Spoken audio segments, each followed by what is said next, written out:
Bienvenido a este su programa de Mundo Cristiano y el tema para el día de hoy, transformado por la gloria del Señor. Así es, contento Arturo de poder estar aquí un lunes más con toda nuestra audiencia y con las personas que están allá en su casita, las personas que nos siguen por YouTube.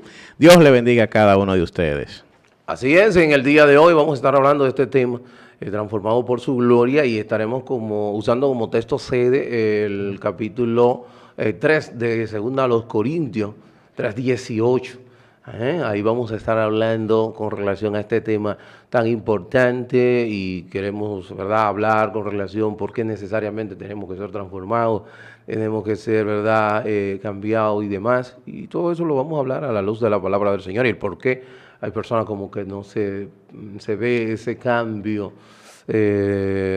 según van pasando el tiempo y mientras más, o sea, las evidencias de la transformación. Evidencias de la transformación no se perciben, lo que hacen, cómo hablan, cómo se ve, o sea, y eso lo podemos ver inclusive a nivel macro en ciudades como la nuestra, que tiene un porcentaje sumamente importante de creyentes y no se ve esa influencia positiva del creyente ante los no creyentes, glorificando el nombre del Señor, sino más bien, Carlos, como dice el libro o la carta a los Romanos, capítulo 2, versículo 24, que por la causa de su pueblo el nombre de Dios es blasfemado. Y es algo duro, Carlos. Y todo el contexto entonces religioso se ve manchado por los mismos peligreses o miembros de las congregaciones. Así es, que en vez de ser el nombre glorificado por el pueblo, el nombre de Dios es blasfemado. Y eso vamos a hablarlo ahí en unos instantes. Pero antes queremos decirles que este programa es el órgano oficial de la Iglesia de Dios de la Profecía, ubicada en Les Fayad, número 86, donde nosotros nos congregamos como iglesia. La misma está pastoreada por nuestro hermano Alvin Carrasco los días martes. Este martes tenemos conferencia, este martes a partir de las 7 de la noche. Pero comúnmente, generalmente, los días martes tenemos verdades bíblicas. Día jueves, a partir de las 7 de la noche, culto de exaltación y gloria a nuestro Dios. Los días sábados los jóvenes tienen culto. Los jóvenes los días sábados, y con un tema muy interesante que ellos tienen para todo este mes, y es anclado en la verdad. Anclado en la verdad, y es un tema que es sumamente interesante, que ellos puedan profundizar. Y más en este tiempo, Carlos. Entonces, también nosotros estamos por vía YouTube, en nuestro canal, Mundo Cristiano IDP, a través de Ismavisión, a las 5 de la tarde, y también en Mundo Cristiano, que es Radio Ven 105.5, que es nuestra emisora matriz, de donde nosotros, ¿verdad?, estamos, 105.5 aquí en la ciudad de La Romana. Así que ya ustedes saben, son informaciones que tenemos con relación a todo lo que tiene que ver con lo que es la vida de la iglesia. Y en este mes que estamos hablando de la gloria de Dios, que una de las cosas que hizo la reforma, Carlos, fue que puso, resaltar. Sí, y poner a Dios en el primer lugar, donde le corresponde, ¿verdad? Y al hombre donde le corresponde. Que en el tiempo antes de la reforma, el hombre estaba en el centro y Dios no se encontraba donde debía de estar, que era en el trono. Y eso es lo que hace la reforma, que trae a hacer entender que todo lo que hacemos, todo lo que decimos debe de ser para la gloria de Dios. La semana pasada estábamos hablando que nosotros fuimos hechos para su gloria, y decíamos que definíamos la palabra gloria, que era el conjunto de atributos de Dios, ¿verdad?, en que Él tiene en sí mismo, y cuando Él lo irradia hacia afuera, esa es la forma de Él, ¿verdad?, manifestar su gloria. Y de hecho decíamos que todo lo que es el mundo y lo que en ello hay manifiesta, podemos ver la gloria de Dios, la creación, todos esos astros que se funcionamiento. Su funcionamiento a una velocidad tremenda y no chocan entre sí, como el sistema solar, los planetas giran a su alrededor del Sol, no el Sol alrededor de los planetas. Eso tiene una razón, ¿verdad?, que no es fortuita y fue intencionalmente hecho de esa manera por este gran creador que es nuestro Dios. Y todas esas cosas hablábamos, y en el día de hoy, entonces, transformado por su gloria. Y es la razón que traímos en el día de hoy este programa, Transformado por su gloria. Hay veces, Carlos, que nosotros que caemos en frustraciones cuando como que el verdadero creyente, cuando él ve que como que no avanza. No avanza. Como que vive patinando, como que está nadando contra la corriente. Y algo que yo siguen esos impulsos. Y yo quiero agradar a Dios. Quiero agradar a Dios, pero entonces a veces esa tensión que hay en la cual nosotros nos encontramos, ¿verdad? Esa es la principal evidencia de que ha sido transformado. La principal evidencia es de que ya hay una lucha y de que tu carne ya no gobierna tus pensamientos, sino que hay otro deseo por agradar a Dios. Exactamente, pero y a veces que caemos en vamos a decir, en querer a través de métodos, de querer, ¿verdad?, lograr llegar a ese nivel. Métodos de sacrificio, de disciplina, de flagelación, ¿verdad? Un sinnúmero de cosas. Y cuando venimos a ver lo que establece la palabra de Dios, cómo es que tú y yo somos santificados, somos transformados, dice que nosotros somos transformados de gloria en gloria, mirando ¿verdad?, esa gloria del Señor como si fuera en un espejo. O sea, que no es estática, sino es progresiva. Progresiva. Sí. Y tú decías ahorita, hablabas de todo lo que conlleva el ecosistema, el mundo, el planeta, el sistema solar completo. Y es que Dios creó leyes físicas, leyes que rigen el mundo, pero de igual forma también hay mecanismos, y no le diría leyes, sino mecanismos de cómo Dios se manifiesta y cómo Dios hace que nosotros seamos parte de toda una visión de Dios. Es decir, el ser humano, lo que componemos y para lo que fuimos creados, es la gloria de Dios. Pero pasando entonces eso, que decía un científico, que si nosotros nos ponemos a analizar cómo funciona el mundo, es indiscutible que veamos a Dios. Eso es necesario por las evidencias que aparecen. Sí. Pero de igual forma, entonces, si nosotros analizamos el comportamiento de los seres humanos, basado en cómo se comporta una persona, esas características es evidente que ha sido transformado. Entonces, ahora, ¿qué sucede con esas evidencias? Es que la sociedad o el ser humano tiene un listado de evidencias diferente del listado de evidencias de Dios. Así es. Es decir, que tiene mecanismos para medir la santidad que no son bíblicos, que no son de Dios, que no tienen que ver con Dios, que son creados por el hombre y que entiende que así es que debe funcionar. Así es. Y a veces hay personas entonces que de manera hipócrita dicen que cumplen todos esos mecanismos, pero cuando se pasa por la palabra de Dios, entonces sí realmente está fallando. De hecho, mientras más tú ves, entiendes que te acerca a la meta, más lejos te sí, ve. más. Entonces ahí es donde quería llegar. Que basado en las Escrituras, basado en lo que Dios espera de mí, ya vivo para su gloria, pero esa vida conlleva un trabajo constante que me hace a mí entender que yo estoy lejos de donde debería de llegar. Y ahí es donde queremos entonces iniciar. ¿Cómo puedo yo mostrar la gloria de Dios, pero de la manera bíblica, la manera correcta, con las evidencias correctas, para que las personas primero no se sientan, como tú dijiste, frustrado, pero que tampoco no se ponga de manera legalista o hipócrita a creer que sí ya lo tiene, cuando debería acercarse más a la palabra de Dios? De hecho, Ávila, una de las evidencias de que la santidad en ti es que mientras más tú te sientes pecador, más santo eres. Más santo porque lo que hace... Ese reflejo, lo primero. Porque lo que pasa es que el parámetro es Jesucristo. Sí. No es mi hermano que me queda al lado. Sí. Entonces, cuando yo veo a través de las Escrituras el carácter de Cristo y lo comparo al mío, yo digo, Dios mío, pero... Ayúdame. Dios, pero qué... Pero el decir Dios mío y analizar, entonces es la primera evidencia de que hemos sido transformados para la gloria de Dios. Exacto. Y que es un trabajo ahora que inicia una carrera. Exactamente. O sea, que mientras esa persona, cuando tú lo ves, lo más que tú vas a ver es en legalismo, es más bien santurronería, de que me veo, percibo demasiado santo por encima de mi hermano que me queda al lado, no es lo que... Porque ese individuo, mientras más se acerca a las Escrituras, más conoce el carácter de Cristo, más pecador se asciende, porque dice, yo no me acerco ni a kilómetros del carácter del mira un ejemplo. Para una sociedad, una persona que da sus bienes es una persona, vamos a decir, dentro de una iglesia, una persona que ofrenda mucho, una persona que ha sido transformada por Dios. Pero para la Biblia, una persona que es generosa es que ha sido transformada. Es decir, que una persona podría no ser generosa y dar mucho dinero con un propósito detrás.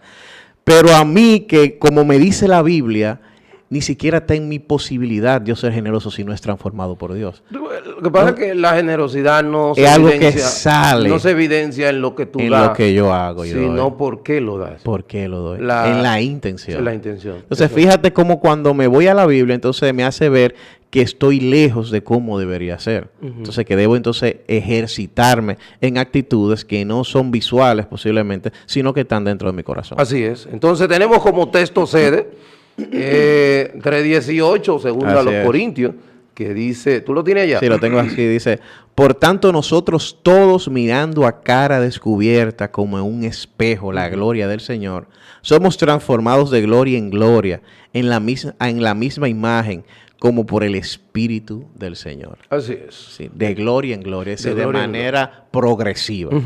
Entonces, la razón por la cual nosotros debemos de ser transformados, porque como pecadores, cuando venimos a los pies del Señor, Él nos trajo, ¿verdad? Nos arrepentimos, que es la primera evidencia del cambio, cambio de mente, metanoia.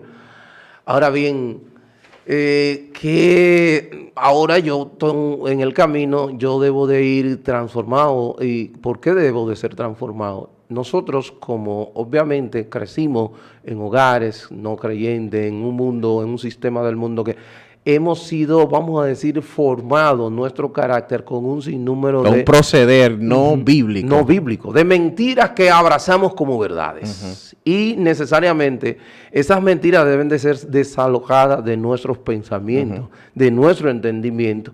Y esa es la forma que nosotros entonces nos vamos a conformar a la imagen de Cristo, como establece Romanos 8:28.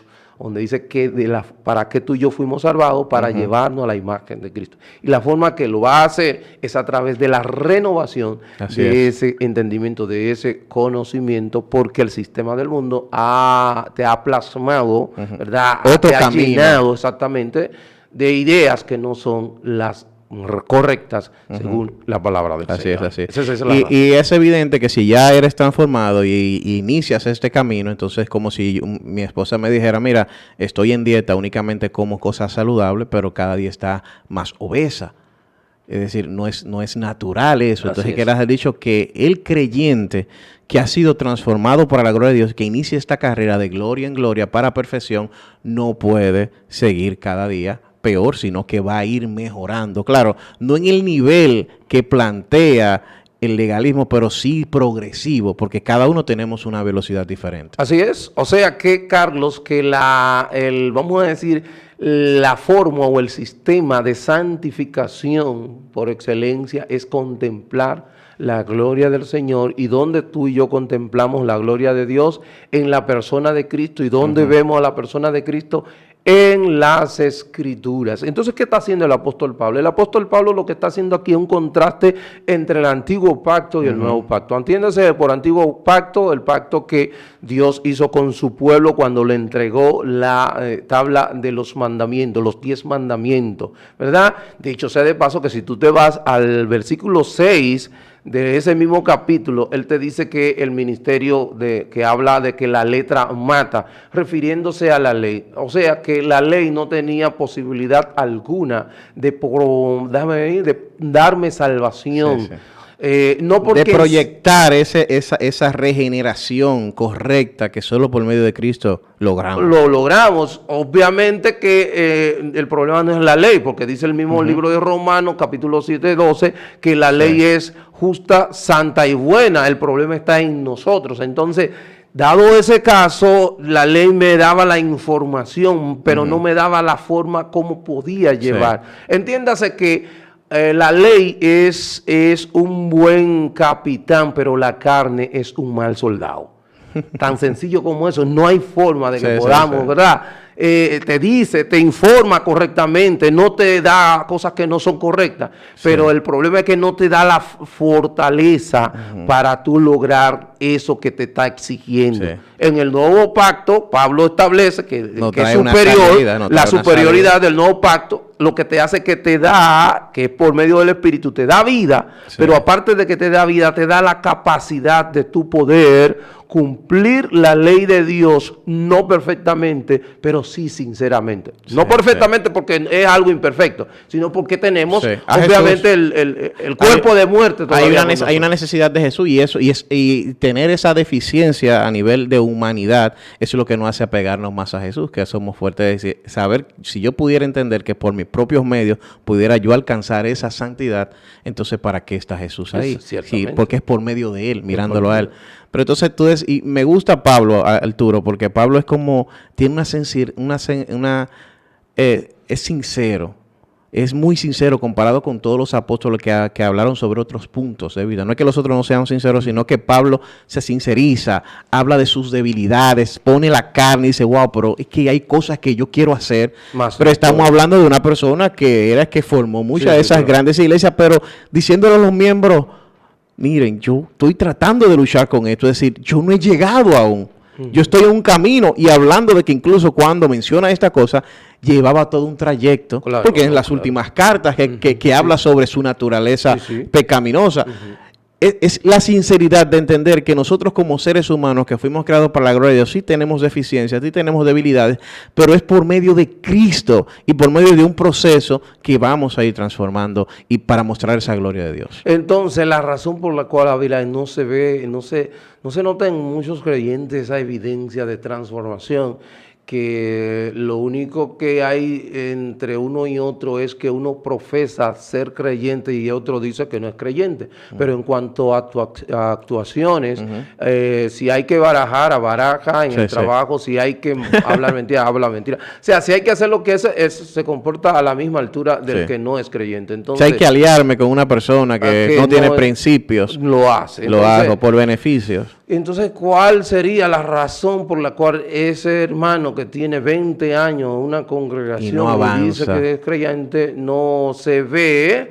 El nombre de Dios no es glorificado, sino más bien el nombre de Dios es blasfemado, como dice el libro de Romanos 2:24, que dice, por vosotros mi nombre es blasfemado, refiriéndose al pueblo de Israel. Entonces nosotros somos el pueblo de Dios, la iglesia. Por mis acciones, el nombre de Dios es blasfemado o es glorificado. O sea, ¿se habla bien del nombre de Dios por las acciones mías o se habla ofensas por mis acciones en el nombre del Señor? O sea, ¿qué pasa? Que es grave. Y todo cae en un solo punto, Arturo. Que la Biblia también nos manda a nosotros, luego de que somos transformados, a consumir la Biblia. Es la Biblia quien va a transformar mis actitudes. ¿Sí? Entonces, y por eso presentaba lo de la alimentación. Es que si ya has sido transformado, no puedes decir que estás haciendo las cosas que Dios te manda hacer, porque deberías de ir mejorando. Si estás consumiendo la palabra de Dios con la intención de mejorar, porque pudiera yo consumirla con otra intención de saber a nivel de historia. No, la Biblia es un libro que se lee y que cualquier persona puede leerlo y sacar algún tipo de beneficio fuera del espiritual. Ahora, cuando tu intención es leerla para entender cómo puedo yo obedecer a Dios, aplicarla, cómo puedo yo ir escalando para ser el varón perfecto, para parecerme a Cristo, ¿qué debo de hacer? Si esa es la intención y le estás leyendo, debes de ir mejorando. Sí, como dice Santiago en 1:23, de donde dice que cuando yo miro la palabra como si fuera un espejo, ¿verdad? Debo de ver y lo que está allí cambiando y transformando, tratando, y ese es donde está. La ley tenía la condición, es como los letreros cuando tú vas hacia Santo Domingo, que te dan la dirección hacia dónde tú debes, qué calle tomar, qué avenida debes tomar para llegar pero ¿cómo doblo? ¿Cómo doblo? Pero si tú te subes en uno de esos letreros, ¿vas a llegar a Santo Domingo? No. Entonces, esa es si no aprendes a manejar, si no aprendes a llevar el vehículo, por más que te digan que debes de doblar a la izquierda, no vas a poder. No vas a llegar. Entonces así funciona. Entonces, en ese el caso entonces el Evangelio, por medio que es el ministerio del Espíritu, te da la capacidad, te da... De entender, de poner eso en práctica. El querer como el hacer, te pones esa condición y por eso entonces ahí vemos ya la persona con intencionalidad queriendo, ¿verdad? Proyectar la imagen de Dios, queriendo proyectar la gloria de Dios. Y que es no importa dónde estés, en cualquier lugar. Y es importante que nosotros como cristianos, y esto va directamente a las personas que ya han aceptado a Cristo, que tenemos una responsabilidad de nosotros de que por medio de nuestras acciones, por medio de cómo nos comportamos, por lo que hacemos, debemos demostrar a Cristo. Es decir, que tenemos esa gran responsabilidad de entender de que mis acciones repercuten en cómo ve la sociedad al evangélico. Y que a mi trabajo, cuando haya que hacer cosas, por yo ser cristiano, debe decir, no, él lo hace mejor porque es cristiano. Él se comporta así porque es cristiano. Él es un mejor padre porque es cristiano. Él es el mejor esposo porque es cristiano. Pero eso solo lo logro cuando yo estoy en intención y cuando entiendo de que mis acciones van directamente a glorificar a Dios. Así es. Si no lo entiendo, entonces comienzo a vivir una vida donde Dios no es lo principal en mi vida. No, vive una vida dual, que es donde... Mitad y mitad. Exactamente. Soy en la iglesia aquí, vengo aquí, visito, pero fuera de aquí ya no tiene que ver nada con mi comportamiento de cristiano. Exactamente. Donde que Dios no tiene que ver, ejemplo, en el deporte que yo practico, no tiene que ver con en el gimnasio donde yo voy, no tiene que ver con en la tienda que compro o en la tienda que yo vendo. Nada de eso. Entonces, no hay que decirme que está prohibido usar anabólicos. No, exactamente. Sí, porque yo como cristiano entonces no puedo consumir esa sustancia. No hay que decirme que yo como político hay leyes y cosas por las cuales no debo de votar. Exacto. Porque yo soy cristiano. No hay que decirme a mí la TCS cómo debo yo manejar mi nómina. Obligarme, ponerme multas, sino que yo debo de manejarme de manera correcta como para representar a Cristo. Exactamente. Y glorificar el nombre del Señor, no blasfemar como el pueblo de Israel, que por su causa el nombre de Dios es blasfemado, sino que por mi causa el nombre de Dios sea glorificado, sea conocido, sea engrandecido, sea que se hable bien de Dios por las acciones que tú y yo hacemos. Ese debe de ser la meta, pero para eso debe de intencionalmente y hacerlo de independencia del Espíritu Santo, que te pone el querer como la es una fórmula del Espíritu Santo con la palabra que transforma nuestra vida. Ciertamente, porque si somos creyentes orales solamente y no conocemos la palabra del Señor, entonces ¿cómo yo puedo ser transformado? Porque dice la Biblia, Romanos 12:2, no os conforméis a este siglo, sino transformados por medio de la renovación de vuestro entendimiento. Y yo voy a renovar mi entendimiento a través, según yo vaya conociendo el carácter de nuestro Señor Jesucristo, porque hacia eso es que apunta la palabra y yo debo también. Así es. Qué difícil es nosotros poder vivir teniendo la palabra como espejo. Nos desalma y nos hace ver que nos hace falta mucho. Cierto, mirando esas manchas. Sí. Y cuando yo estoy leyendo la palabra o estoy escuchando el mensaje, yo soy, el objetivo primario soy yo, no el hermano que quizás llegue a ti. Es para mí. Es para ti, no es para el otro hermano. Es que esa palabra que llega a ti, ¿qué tú vas a hacer con ella? ¿Y a dónde? Y eso es lo que debemos de hacer. La República Dominicana, con aproximadamente un 25% de su población de evangélica, cristiana evangélica, yo creo que debe de mandar una señal de cambio, y eso se puede lograr cuando nosotros entendemos cómo es que Dios transforma la vida del creyente. No es haciendo un sinnúmero de ritos y vamos a decir, y ceremonias y apariencias. Y apariencias y nada de eso. Cuando no practicamos realmente en el interior la palabra. A través de contemplar, porque dice la palabra del Señor que tú te conformas a lo que adoras. Por eso es la necesidad de nosotros contemplar al Señor y adorar al Señor, para así conformarnos a la imagen de Él. Esa es la idea. Y usted, amigo, tiene la oportunidad de ser transformado, y el inicio de tu transformación comienza con tu arrepentimiento. Tienes que venir a los pies del Señor a los fines de que esa transformación pueda comenzar a llevarse a cabo por medio del Espíritu Santo. Carlos, ya no tenemos más tiempo. Para su amigo hermano Arturo Peguero, ha sido un placer. Mañana los caballeros con un tema tan interesante como este. Dios bendiga, Dios le